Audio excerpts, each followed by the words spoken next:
Alsónémedi Budapesttől délre csupán 24 kilométerre van. Múltja közel 950 éves. Település formáját tekintve úti falunak tűnik, olyan község, melynek főtengelye a települést átszelő északnyugat délkeleti irányú főút. Az idők folyamán a község utcás faluvá fejlődött.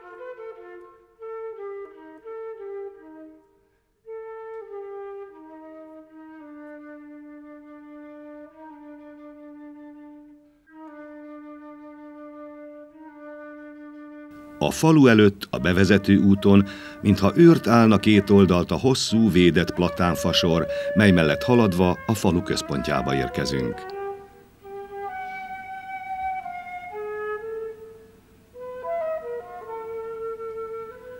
Az itt lakó közel 5000 ember gondosan őrzi a múlt emlékeit.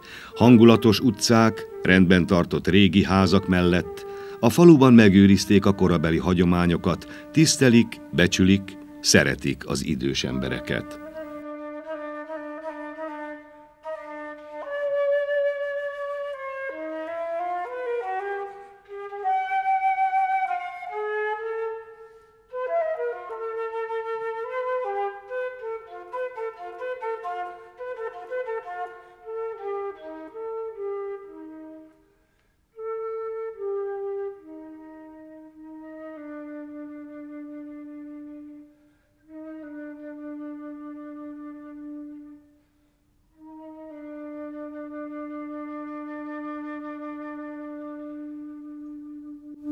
Ez a ősi magyar település, Alsónémedi, amely tulajdonképpen 930 évnél is régebbi időkre nyúlik vissza, első írásos emlékei 1067-ből valóak.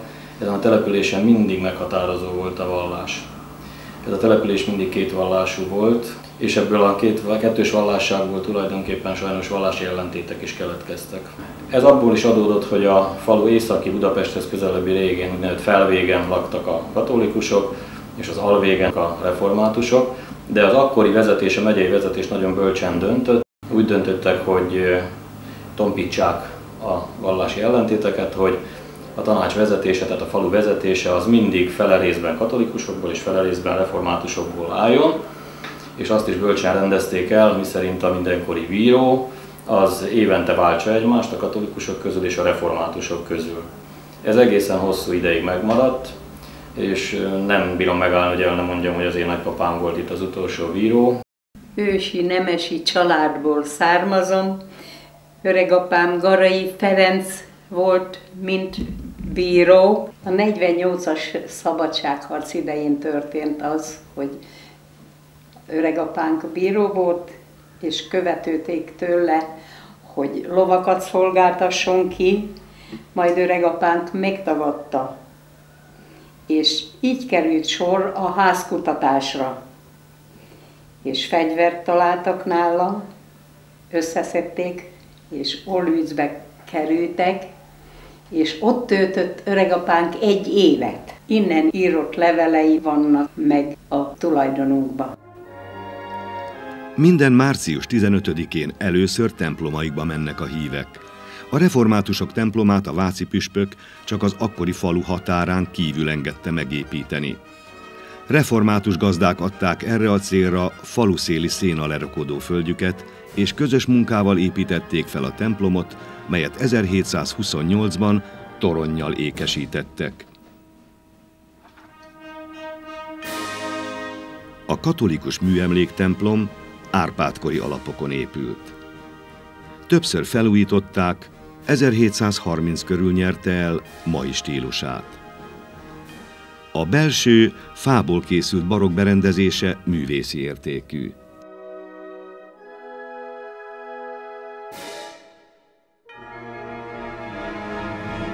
A templom mellett a főútra néz a kőkereszt.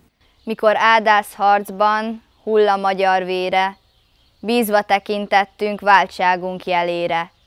Reméltük Istentől, nem küzdünk hiába, gonosz ellen nem jut hazánk határába.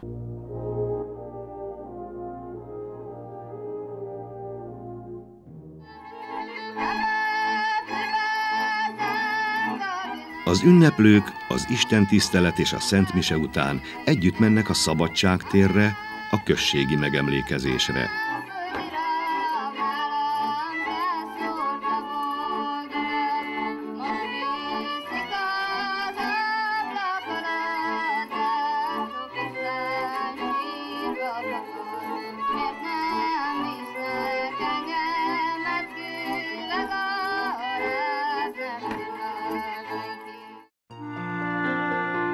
Alsónémediben, ellentétben az országos adatokkal nem csökken a születések száma.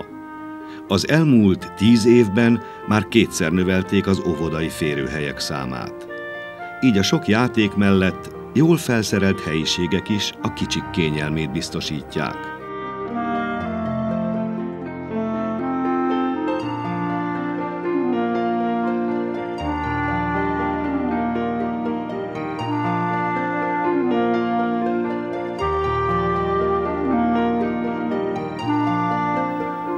Az óvoda árnyas kertjében különböző hinták, mászókák várják az apróságokat.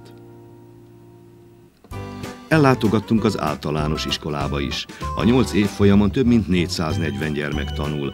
Mikor benéztünk az alsósokhoz, szinte kedvünk támadt újra kisiskolásnak lenni. A színes falak jó hangulatot teremtettek a tanuláshoz.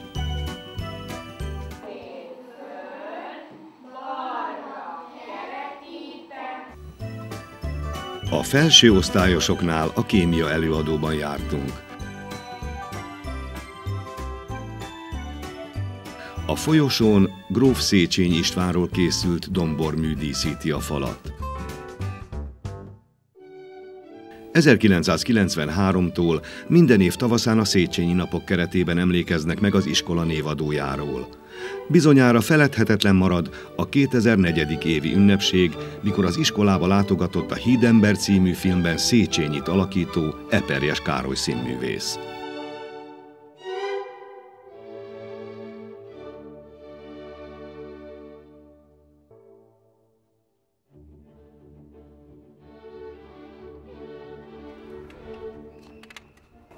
Az Alsónémedi Helytörténeti Gyűjtemény épületébe jövünk, ami tulajdonképpen a némediek tudatában, mint faluház úgy szerepel. Ezt az épületet azért hozták létre, hogy az itt felelhető régi emlékeket egy helybe össze tudjuk gyűjteni. Itt még olyan hely is van, ahol előadásokat tudunk tartani.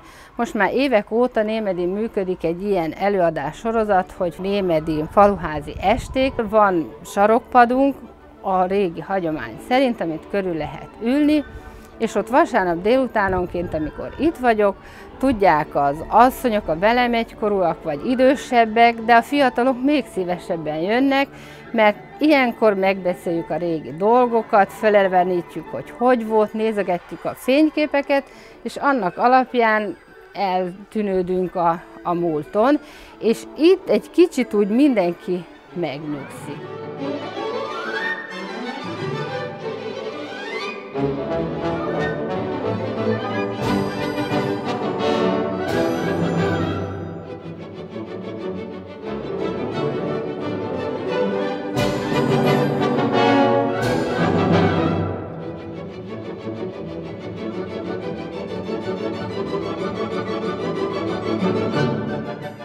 Ez a ruha, ami most rajtam van, ez egy némedi hétköznapi viselet. Ezt úgy is mondják, hogy ez egy jövőmenő ruha, ilyenben jártak itthon a faluban. Vasárnap délelőtt más ruhába mentek a templomba, délután már megint más ruhába voltak, és ezeket a ruhákat mind a család ide adta nekünk, hogy őrizzük meg.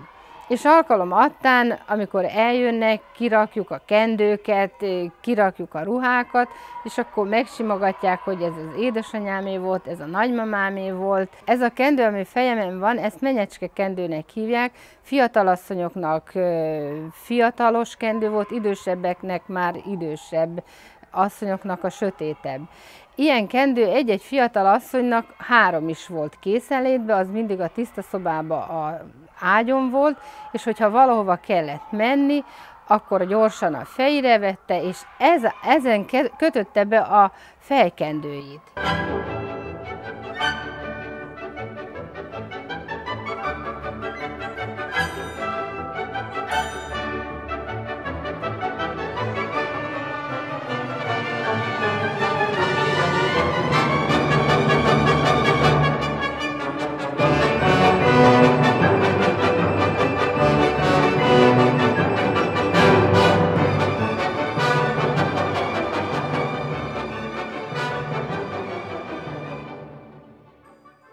Az én lánykoromban még nem volt diszkó, nem volt tévé, sőt, még rádió is, csak nagyon ritkán. És a hétköznap estéket úgy töltöttük, hogy mentünk a lánykörbe. Ott énekeltünk, imádkoztunk, kézimunkáztunk, nótát tanultunk.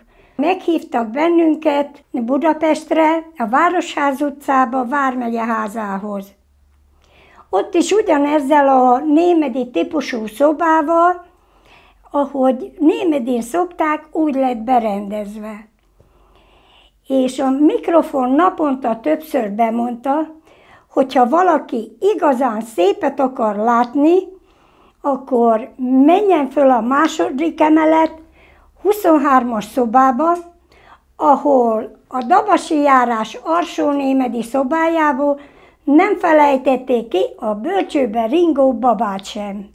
Ez a baba az, aki jelen volt a vármegyei versenyen. Én 1928-ban születtem, ez az én keresztelő ruhám.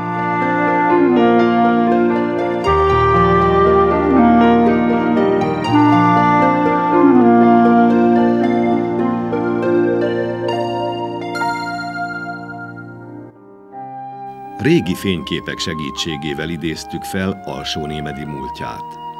Az albumot lapozva sivár épületeket, sáros földutakat láttunk. De ez már a múlté.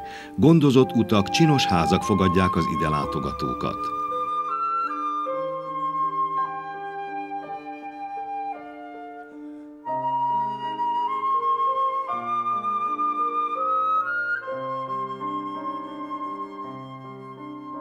A település központjában közvetlen a főút mentén 2 park található. Egyikben az első, másikban a második világháborúra és az ott elesett hősökre emlékeztető emlékművel. Kopjafák és székelykapu díszíti a tereket. A tér ünnepi hangulatához illik az 1942-ben gyűjtött széki kesergő. De szeretnék az erdőbe fa lenni, ott is csak a tölgyfa nevet viselni, mert a tölgyfa kék lánggal ég, füst nélkül. Az én szívem soha sincs bánat nélkül. Akik már közülünk örökre eltávoztak, azok nyugalmát az öreg temetőkertben a több mint 100 éves kápolna őrzi.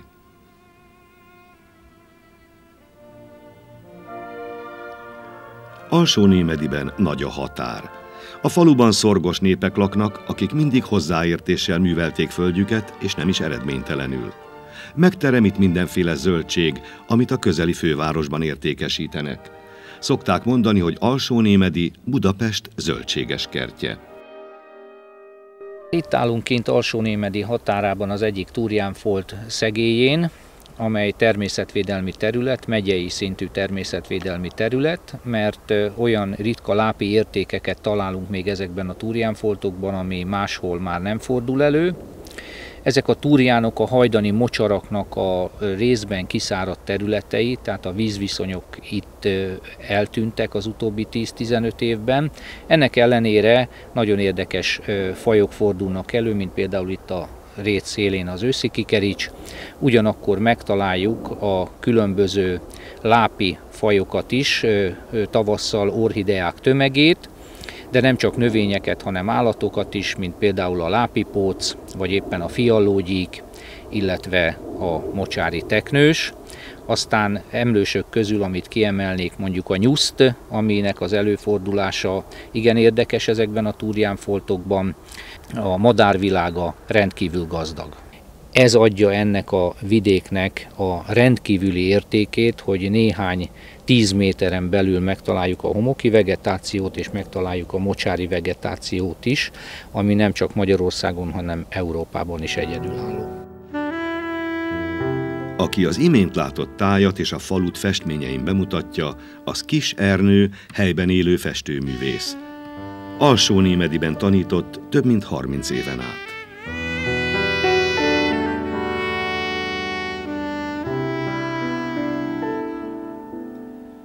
Ő maga így vall e tájról.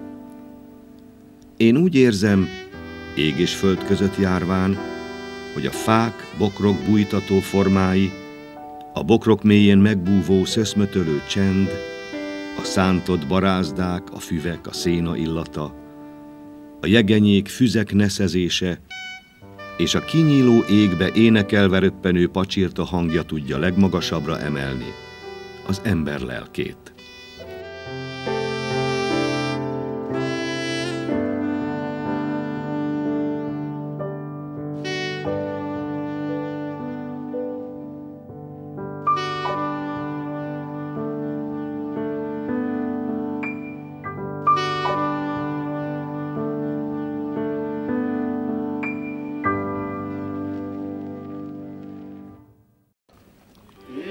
Beszéltünk már arról, hogy Alsónémedit hagyományokat őrző magyarok lakják.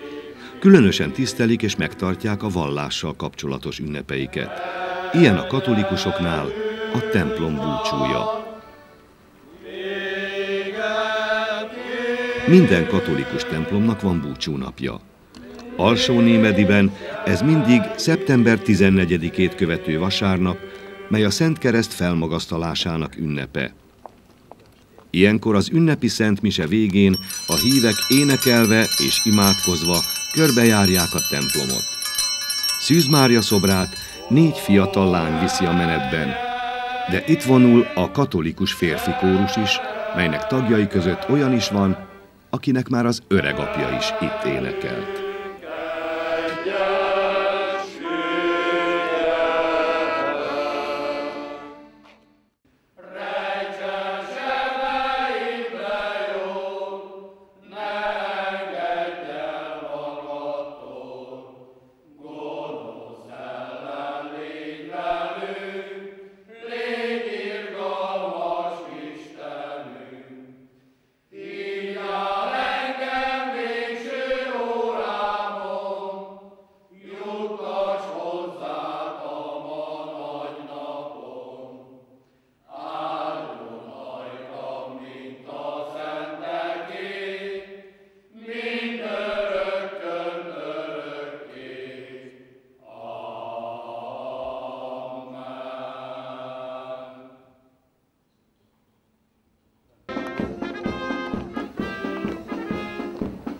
Minden év októberének első szombatján tartják a szüreti felvonulást és bált.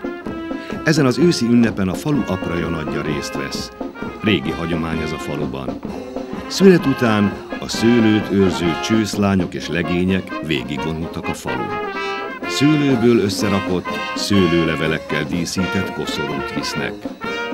Csikósok és huszárok kísérik a táncos menetet, amely a faluban több helyen is megáll, hogy előadja műsorát a falu népének. Az alsónémediek szeretnek együtt lenni. Szeretik és ápolják múltjukat, ugyanakkor építik, szépítik jelenüket is.